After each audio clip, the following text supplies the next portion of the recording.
Hello, everyone. Welcome back to Are You Smarter Than a Libertarian? The only place where logic meets a healthy dose of fun and a dash of irreverence. Today, we're diving into one of the most common yet hilariously misused logical fallacies out there, the ad hominem.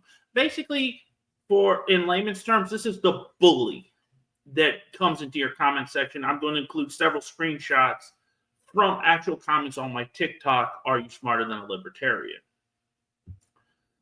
That's that's right. Attacking the person instead of addressing the arguments themselves.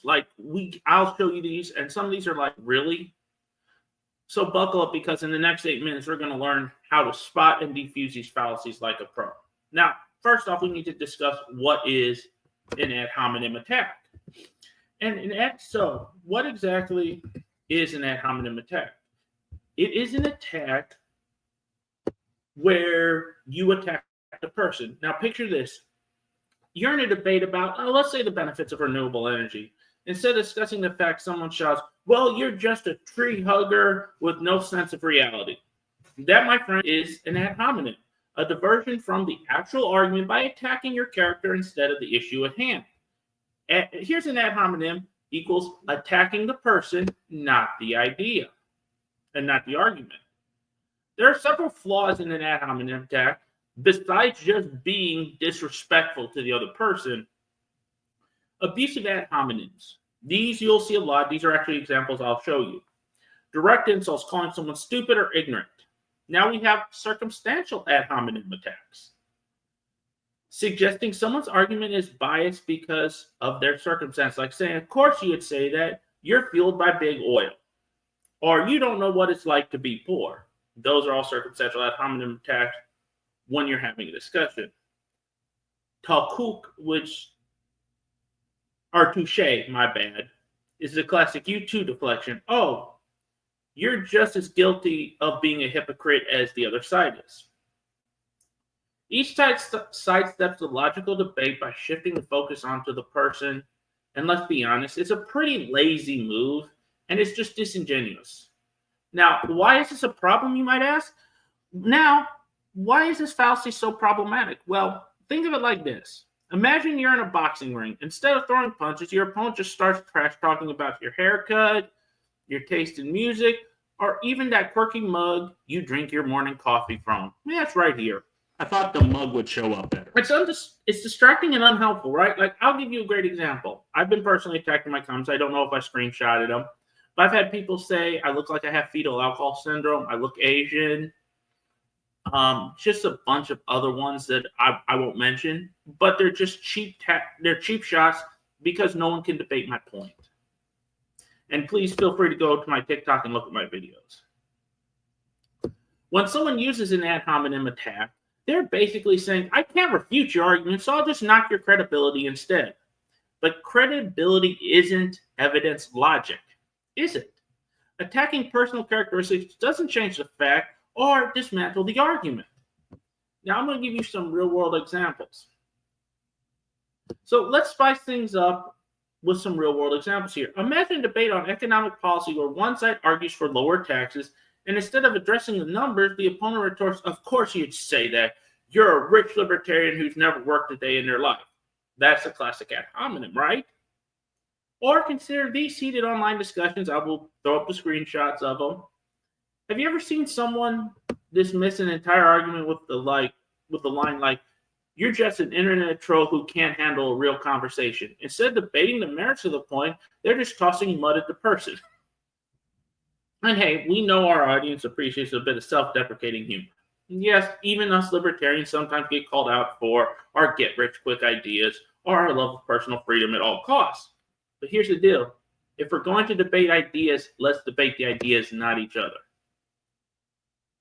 So how can we, now that we can spot an ad hominem attack in a while, here's some quick tips. Focus shift. If the speaker's diverting the conversation from the actual argument to personal details, bring it back to the initial point. Irrelevant personal critique. I've had these happen to me many times. These are personal characteristics like appearance, background, or lifestyle being used as ammunition. Bring it back to the original topic. Emotional tone. Does the attack seem more like an emotional outburst than a reasoned response? you bring that back to the original point. You acknowledge it and you move on from it. Remember, if you notice these signs, you're likely dealing with an ad hominem. And it's time to steer that discussion back to logic and evidence. And we can sometimes get wrapped up in the emotions of it and fall into the ad hominem and let that distract us from what we're talking about. Now that we've learned how to spot these and we know some of the little sneakier tactics they use, how do you diffuse an ad hominem attack? And here's a couple strategies. The first one, stay calm. Don't get drawn into the personal bait. Acknowledge the comment, like I said earlier, then steer back to the topic. For example, interesting point about my personal style, but let's get back to discussing the economic implications or the foreign policy implications. Another thing you can do that's a really good disarming tactic is invite the attacker to clarify their point. Ask, how does my background relate to the argument you're making? This forces them to do A or B. They either have to explain the connection or admit the irrelevance. And another thing I talk about is redirect the discussion. Politely remind everyone that the focus should be on evidence and logic. Let's talk about the data behind this policy instead of your personal opinions and attacks on me. By keeping the conversation on track, you not only defend your position, but you also set a higher standard for rational debate. Let me give you a kind of a comical example. We're going to have two people, Libby the Libertarian and Critic Carl. I believe that reducing government regulations can spur economic growth and innovation, says Libby the Libertarian. Critic Carl, with a smirk, oh, please, Libby, that's just what you say because you've never actually experienced the real world. You're just a dreamer living in your bubble. There it is.